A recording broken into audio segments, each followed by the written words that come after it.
acompanhar, tá aqui, ó, o título da matéria: 360 milhões, 60 jogadores, 50 meses. Esse é o resumo da gestão Rui Costa como diretor do São Paulo. Então vamos lá. Em levantamento feito desde o começo de 2021, no início da gestão Casares, em que o Rui Costa foi contratado até hoje, o São Paulo contratou 60 jogadores e gastou, em valores corrigidos, mais de 360 milhões em contratações, sendo que há 4 janelas não investe. Esse valor, essa informação aqui é fundamental. Muita gente me pergunta, Zanqueta, sempre foi o Rui Costa o nome principal que o Casares queria contratar para o clube? Não era. O nome que o Casares queria contratar era o Rodrigo Caetano. O Rui Costa aceitou receber metade do que o Rodrigo Caetano pedia na época. Porque o Rui Costa veio de um trabalho podre, péssimo, horroroso no Atlético Mineiro, em que ele tinha afundado o Atlético Mineiro. Ele tinha promovido um técnico da base, por isso ele tem. Muita gente me pergunta assim: isso aqui, conta para mim, por que ele não sobe o Alan Barcelos? Por que ele não dá uma oportunidade para o Alan Barcelos? E aí eu fui esmiuçar isso, porque me tinham me perguntado ontem. E repito, tudo que vocês me pedem aqui, eu anoto e vou atrás, tá? A pauta desse canal é de vocês. É nossa, é assim. Mas eu faço aquilo que vocês me pedem. E muita gente estava insistindo, Alan Barcelos, por que não Roger? Porque eu falei ontem sobre não ter técnico para repor ele. E aí eu fui atrás disso e me disseram o seguinte, Zanqueta, ele tem um trauma horrível com relação a trazer um técnico de categoria de base, porque em 2019, quando ele estava no Atlético Mineiro, ele colocou um técnico chamado Rogério Miranda. Eu acho que é esse o nome, Ricardo Miranda, Rogério Miranda, que era da categoria de base. Deixa eu ver aqui. Rodrigo Santana, eu tô ficando louco. Rodrigo Santana, tá aqui. É Rodrigo Santana, o técnico é um cara de cabelo grisalho. Ele, em 2019, ele foi alçado a técnico principal ele foi alçado a técnico principal do Atlético Mineiro. E ele fez o início de trabalho, o Rui Costa apoiou ele quando ele subiu, e logo depois, poucos meses depois, o trabalho afundou. Aí o Rui Costa demitiu ele, que ele era o diretor de futebol, em 2019, hein? E depois ele teve que ir atrás de técnico, depois ele contratou o Dudamel, que era o venezuelano, também foi um fracasso, foi uma catástrofe. Contrataram vários jogadores, foram eliminados de tudo logo no começo do ano, em fevereiro. E aí o Rui Costa também foi demitido e ficou um tempão lá sem trabalhar, assim, um trabalho ridículo, ridículo que ele fez. E muitas críticas, e aí chegou nesse ponto. Então, para quem pergunta assim, mas não tem muito sentido, por que não fazem isso, por que não fazem aquilo? Gente, sempre tem uma resposta. A questão é ter tempo e a gente conseguir realmente conectar as pecinhas. Quando eu fui perguntar, eles me falaram isso, que ele pegou um completo, assim, ele pegou uma birra de subir técnicos de categoria de base, porque isso, obviamente, afetaria o trabalho dele. Por isso, ele nunca vai fazer isso. Então, no somatório para vocês, a gente investiu 360 milhões no mínimo, porque dá para subir mais aí se a gente colocar Mailton, entre outras coisas. 60 jogadores, 50 meses. São 1,2 contratações por mês, desde que ele assumiu, mostrando uma rotatividade absurda, um investimento alto para um clube que já tinha uma dívida gigante de 600 milhões lá no início da gestão. E aí é o que a gente fala, mais do que discutir números absolutos, a questão foi: o investimento convertido em desempenho esportivo foi proporcional? Foi feita uma boa análise de gestão? A contratação feita, os valores investidos deram resultado e surtiram o efeito esperado no São Paulo? Dá para considerar que a gestão de Rui Costa foi positiva desde que ele assumiu? Lembrando que tem Casares, Belmonte, etc., mas ele está lá como diretor desde então e hoje mais de frente. E a gente está vendo que mais de frente ele está fazendo mais merda ainda do que já fazia antes. Então, assim, eu deixo aqui para vocês essa avaliação, fica a pergunta e fica o levantamento para vocês, que é muito importante. O Daniel Almeida está falando, não podemos esquecer Belmonte e Casares. Foi o que eu falei desde o começo. O ponto aqui é, o Rui Costa como diretor, a mentalidade dele, o mindset dele, nesse período que ele está, nesses 50 meses, é positivo? É adequado? Porque os outros já foram embora. Aí a pergunta fica: o Rui Costa também não tem que ir embora? A gente está mostrando aqui números. Eu não estou fazendo uma análise com base na minha opinião. Eu estou mostrando para você ter a opinião, para você fazer o seu levantamento e você ter a consciência daquilo que foi feito. Então, a gente ter perdido o Alan Barcelos, sendo que ele não fez uma reversão do assunto, sendo que ele teve uma inabilidade, uma má vontade de colocar o Alan Barcelos ali, porque o receio dele era que, caindo um técnico, o Alan Barcelos tivesse que ser alçado, ou a torcida pedisse, essas coisas acontecessem, e o Alan Barcelos não foi atendido porque o Macis queria colocar um projeto, mas a diretoria de futebol repeliu esse projeto. E o projeto não foi apresentado porque ele não existia além do que a vontade do Macis e foi bloqueado pela diretoria de futebol para a ascensão do Alan Barcelos, o cara foi embora. O cara pediu demissão. O Crespo foi tirado pela diretoria de futebol. É um fato. Não é uma opinião nossa. Então tem muita gente que fala assim: você está muito crítico. Isso não é uma crítica, isso é um dado, um fato puro. O Alan Barcelos caiu porque não tinha um projeto e o Rui Costa não queria o Alan Barcelos lá. O Crespo caiu porque ele tirou e ele admitiu. Então eu não estou dizendo o que ele fez. Eu não estou culpando ele. Isso é um fato. Outro fato: 360 milhões investidos em 3 anos, porque foi 21, 22, 23 e janeiro de 24. Depois disso, nunca mais. 60 jogadores contratados em 50 meses. Tá aí, eu mostrei para vocês, tá aí provado, todo mundo sabe. Eu não inventei isso. Tá aí, os números existem. Os números existem. Eu estou fazendo um trabalho para vocês de levantamento, como São Paulino, como torcedor, como você, e dando para você um embasamento para você usar como você quiser. Qualquer veículo pode usar, conferir os dados, as informações. Os dados são aí, tá? Todo mundo pode conferir. Tirando 2025 e 26, que a gente não tem balanço, todos os outros dados são dados de balanço, são dados conhecidos. Eu já faço sempre aqui com vocês levantamentos das vendas. O São Paulo, nesse período, com vendas, mecanismos de solidariedade, só no passado foi quase 350 milhões de reais que a gente vendeu. Se você somar todos os anos de gestão Casares e tudo que foi vendido com o Rui Costa, vendendo também os jogadores, você vai ver que o São Paulo vendeu quase R$ 1 bilhão em jogadores. Pausa de 5 segundos para pedir a sua ajuda ao nosso canal com o seu like e se inscrever se ainda não for um inscrito. Primeiro vamos falar sobre a aprovação, né, do balanço. Vamos falar sobre o balanço financeiro do ano passado, né, que foi votado na última quarta-feira. E a gente vai trazer alguns números sobre isso e depois trazer algumas visões de conselheiros que foram contra e a favor. Nesse novo balanço, a dívida do São Paulo caiu para 858 milhões até dezembro do ano passado. Esse valor é o menor depois daquele fatídico 2024, né, onde a gente teve uma dívida quase beirando o bilhão. Então hoje a dívida do São Paulo é de 858 milhões no balanço de dezembro, o balanço que será publicado pelo menos até o final, o último dia de abril.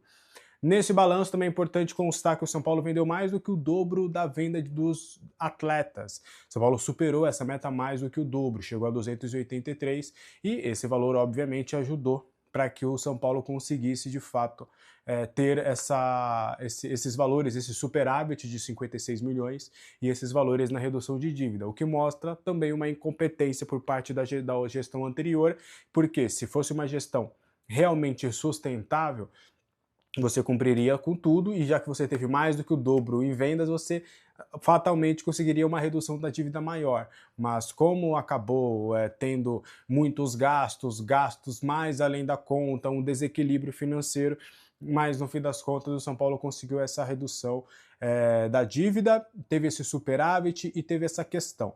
Então é mais ou menos esse o balanço do São Paulo no ano passado, em 2025. Agora, com o plano financeiro do Arrimacis, ao lado do Dauro Speranzini, do Flávio Marques, a expectativa deles, de acordo com o que a gente apurou, é de conseguir deixar em dezembro de 26, deixar a dívida para a próxima gestão um pouco menor do que 700 milhões.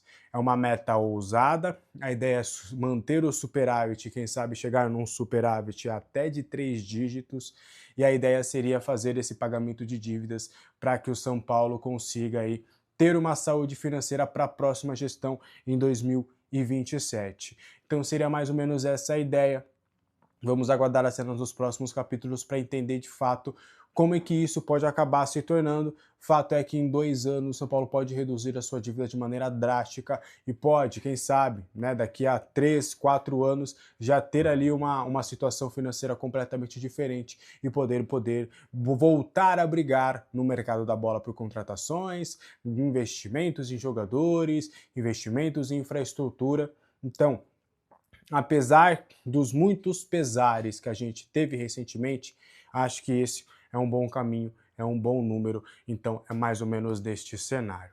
Mas por que houve esse racha?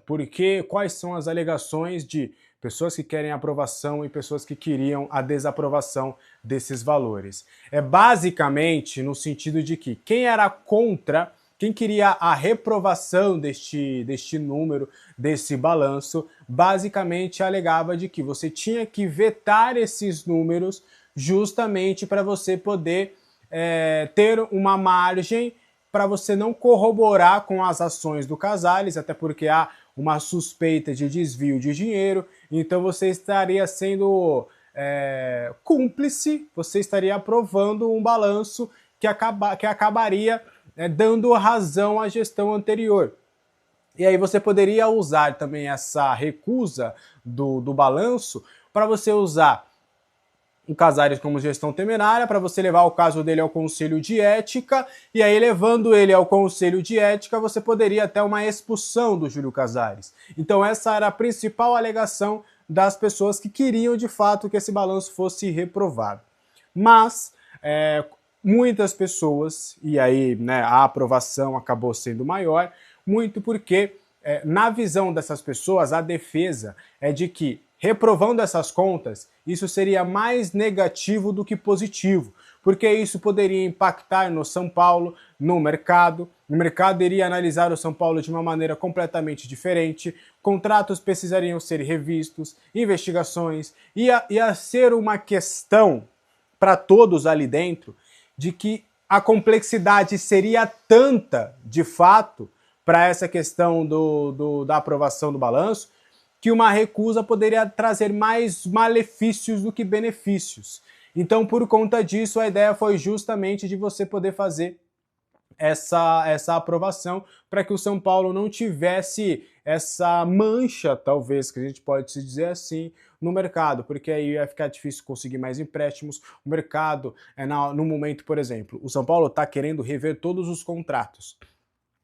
A ideia é fazer uma faxina no clube, você rever todos os contratos, renegociar dívidas, e isso poderia atrapalhar. Como é que eu vou renegociar dívidas? Como é que eu vou tentar alongar e colocar mais prazos para essas dívidas? Como eu vou conseguir rever contratos, renegociar contratos, sendo que o meu balanço do ano passado não foi aprovado?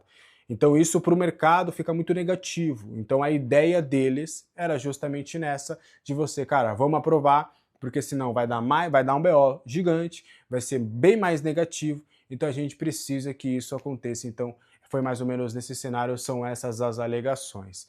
Fato é que esse balanço ele já traz novamente algumas questões políticas, e aí me vem essa questão do R. Macis.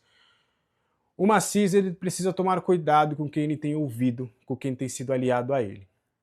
Falo por mim, tá? O Macis ele é uma pessoa íntegra, ele é uma pessoa que pensa no bem do clube, ele é uma pessoa que nunca se envolveu em polêmica, tem uma família incrível, tem pessoas da família dele que são incríveis. Então o Macis, como pessoa, a gente não tem nem comparação com as questões que aconteceram nos últimos anos e as pessoas que estiveram no clube recentemente. Então a gente precisa separar uma coisa da outra. Só que talvez o maior problema, na minha visão, do que tem acontecido com o Macis é ele estar ouvindo pessoas que ele não deveria ouvir, tanto da parte política quanto da parte do futebol. No futebol, ele deu a responsabilidade para uma pessoa que estava na antiga gestão, para uma pessoa que poderia não ter força para tomar as decisões, mas era uma voz ativa, era uma voz ouvida, era uma pessoa que estava ao lado do Casares. Foi uma pessoa que o Casares colocou antes mesmo da chegada do Massis como o cara do futebol. E eu posso cravar para vocês que quando o Massis entrou para a presidência do São Paulo, o Rui Costa era um dos primeiros nomes que seriam demitidos.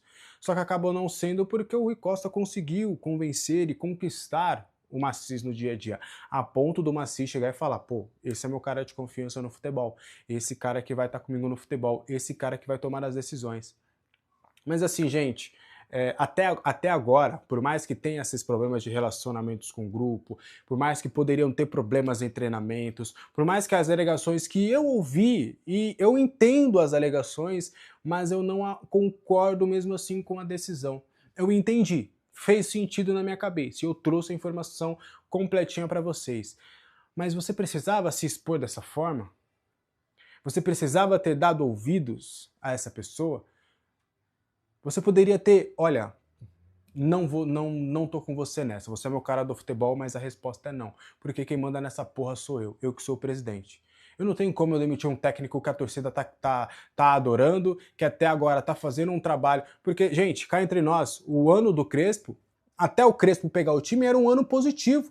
Era um ano que a gente chegou na semifinal do Paulista, onde estava todo mundo com medo de ser rebaixado, onde a gente foi eliminado para um rival jogando menos, que foi loucura colocar o Luan, concordo, foi um absurdo colocar o Luan, expôs o cara, porque o cara não estava jogando, não estava com ritmo, então assim, não é nada contra o Luan, mas acho que expôs demais o grupo, tanto é que o Roger praticamente não está usando o Luan, então assim, foi uma invenção do nada, e concordo com essa crítica.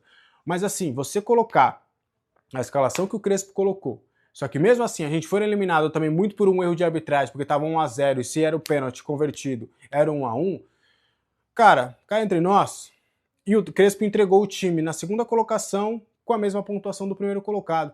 E é um técnico que o torcedor está se identificando, que o torcedor estava gostando, que o torcedor estava com ele. O problema do São Paulo, se você perguntasse para qualquer torcedor, vamos elencar os problemas do São Paulo, talvez o Crespo seria o último, ou um dos últimos. Então faltou não dar ouvidos a uma pessoa que está há 5 anos no futebol e que é um profissional da área, mas é um profissional que é bem questionável. Não é um cara que é realmente uma exceção à regra, não é um cara que tem um currículo espetacular, que é um cara fenomenal. Não é. Foi a mesma pessoa que fez contratos e mais contratos que estão lesando o clube hoje. O contrato do Oscar, quem foi que fez? O contrato do Rames Rodrigues, quem é que foi que fez? O contrato do Nicão, quem é que foi que fez? O contrato do Éder, quem é que foi que fez? As vendas estapafúrdias que foram defendidas pelo mesmo na temporada passada e retrasada, foi ele que fez. Todas essas negociações, ele estava presente. E você deu a ele a chavinha do CT falando, toma, é com você. Então, assim, não faz sentido algum tudo isso. Não há cabimento de você ouvir uma pessoa como essa, que tá te levando na conversa, que tá te levando na ladainha e você tá caindo. Tá na hora de, assim como fez no Conselho Consultivo, bater com a mão na mesa e falar, quem manda aqui sou eu que sou o presidente. Não conheço o trabalho do Júlio Batista como técnico, como jogador eu conheço.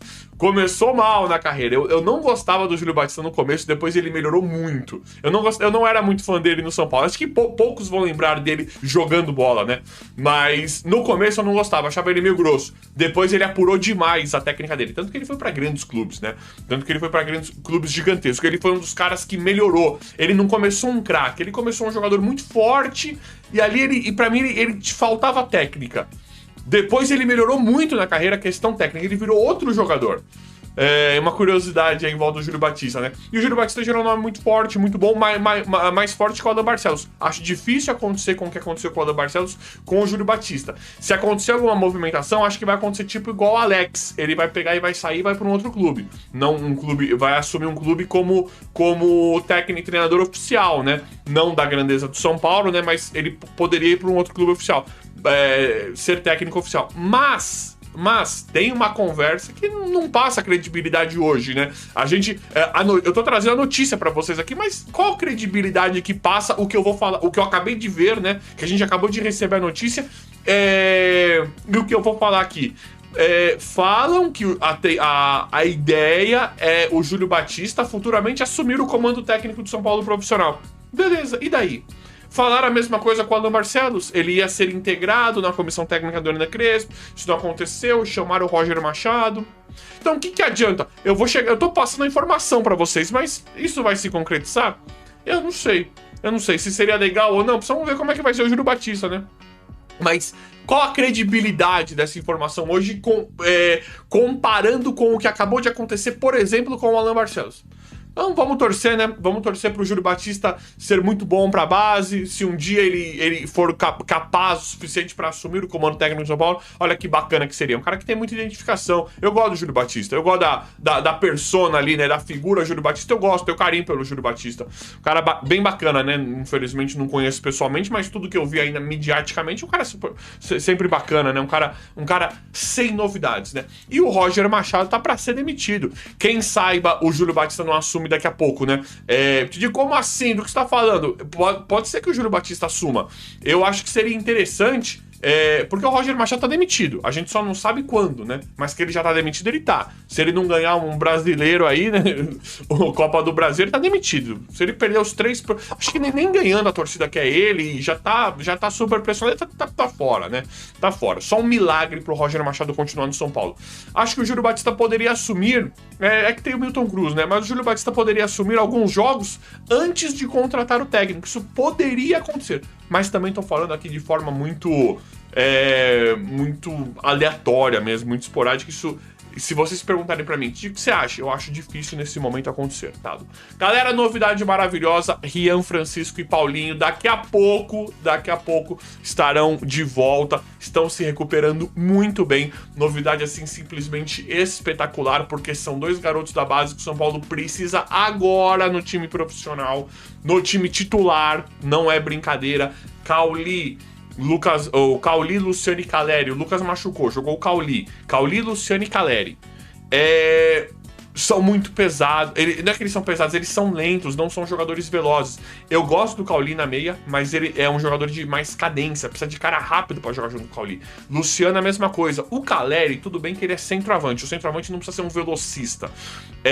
Mas pro Caleri funcionar ali nos cabeceios, na forma como o Caleri joga, você precisa de jogadores rápidos ali. Então, Rian, Francisco e Paulinho são reforços pra agora. São jogadores jovens, rápidos e com muita qualidade. Jogadores muito promissores que já estão para voltar agora pro São Paulo Futebol Clube. E galera, o Roger Machado vai fazer uma alteração gigantesca no time. Ele pediu o Luca de volta.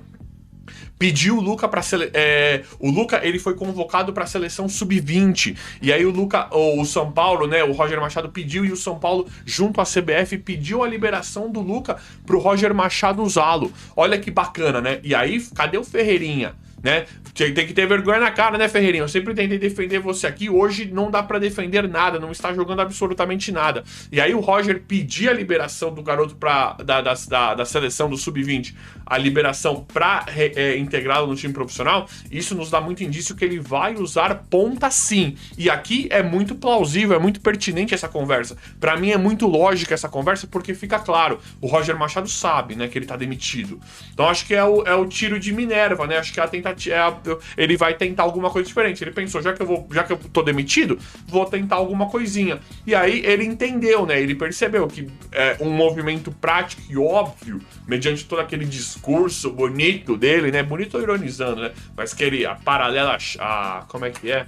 Até me fugiu aqui, o giro rodado com o pé esquerdo, aquelas babaquice, né, que pra mim não precisa de nada disso, né, se o cara chega e ganha, e nada contra o Roger Machado, tá, sempre achei um técnico fraco, mas tava esperando ver alguma coisa dele no São Paulo, mas assim, um discurso assim, patético, ridículo, assim, completamente descabido, e de novo, isso nada contra o cara ser um estudioso, Agora, pega mal. Você não sabe que país que você vive?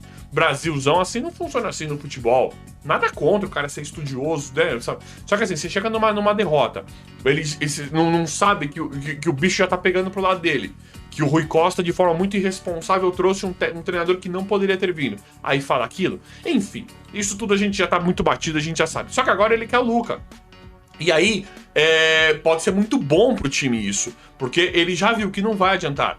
Cauli, gosto do Cauli, um jogador de cadência. Luciano, muitos consideram como ídolo. Eu não suporto mais, por todo o contexto. Eu acho ele um bom atacante, mas todo o contexto, toda a bagagem, Luciano, eu não aguento mais. Pra mim, ele poderia estar fora do São Paulo. E é um cara lento. Então agora o Roger Machado chega e pede o Luca, e tirar o cara da seleção pra não usar é muita sacanagem. Se ele pedir é porque ele vai usar. E aí seria o último suspiro, a última tentativa do Roger Machado fazer alguma coisa diferente, pedindo pro Luca vir pro São Paulo, pedindo pro Luca voltar pra ele poder usá-lo agora, né? Isso seria bacana. Vamos ver como é que vai ficar isso. Muito, muito provavelmente aconteça, né?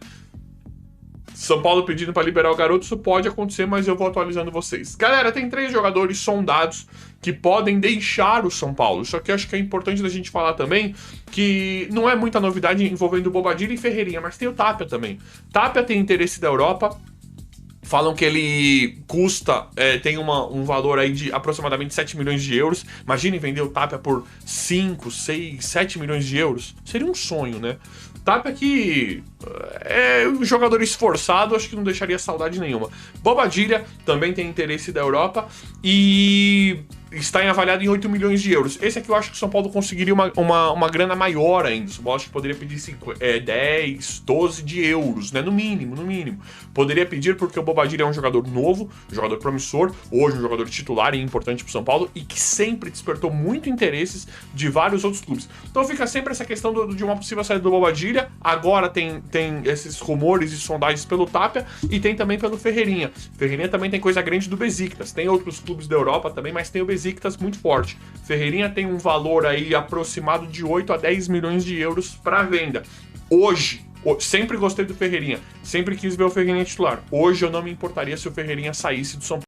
Lucas Moura tem um dos maiores salários do São Paulo e não vem correspondendo à altura de um período para cá. Recentemente o jogador sofreu uma lesão no joelho e desde então não foi o mesmo Lucas Moura que a torcida estava acostumada a ver. O jogador tem contrato com o clube somente até o final de 2026 e neste momento pode avaliar uma possível ida para a MLS, Liga Norte-Americana. A informação foi compartilhada inicialmente pelo jornalista Marcelo Basseguigil, durante um programa ao vivo da Gazeta Esportiva. Disse o jornalista: outra grande estrela do elenco tricolor pode deixar o clube, mas não agora. O Lucas vem se recuperando de fraturas na costela. Na temporada passada ficou boa parte do ano se recuperando de problemas no joelho. A avaliação interna no São Paulo é de que o custo do Lucas é muito alto pelo que vem produzindo. Então, o Lucas tem contrato até o fim da atual temporada. O staff quer aguardar a Copa do Mundo para depois avaliar possibilidades, revelou. Boa parte da torcida do São Paulo que tem Lucas como ídolo.